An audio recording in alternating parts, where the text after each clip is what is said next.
السلام عليكم ورحمة الله وبركاته. وياكم عالم الأعشاب.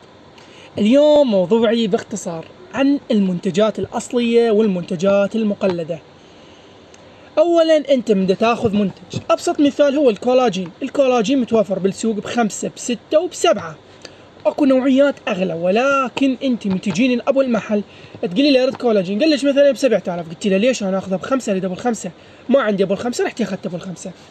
صار عندك تشققات، صار عندك حب الوجه، صارت عندك مضاعفات من عنده.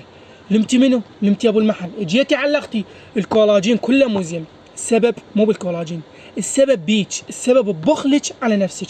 انت من تقررين تلعبين بجسمك او تسمنين او تضعفين، سمني بأقل تكلفة ولكن أمر أصلي، آخذ منتج أصلي.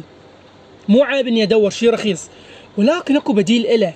أنت هسه من تجين تراسلين تقولي لي أخوي أنا ما عندي فلوس أريد بديل للكولاجين، ما أقدر آخذ بفلان سعر. أقول لك أختي هاي عشبة 2 جيبين من العطار تاخذيني في دنك. مثلا أنا يا أبو محل جبت بومة، البومة زبالي متعودة تاخذه من عندي الأصلي. هذا البومة الشكل القديم. السلام عليكم. عليكم السلام. يعني هذا المنتج الأصلي الشكل القديم، وهذا الشكل الجديد يلي انت تقول لي انا ابو الختيم هو البوم الاصلي. هذا الختم شوف على الحبايه، هذا عادي.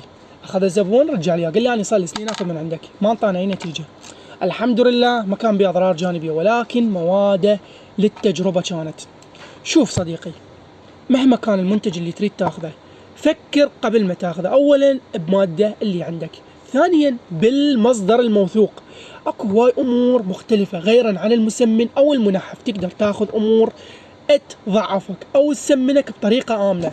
مثلا اي بسلم وهذا اي بسلم، اتحدى شخص هسه يفرق لي بيناتهم. هذا سعره 25,000 داخله كارت وكامل، وهذا سعره تقريبا 40,000.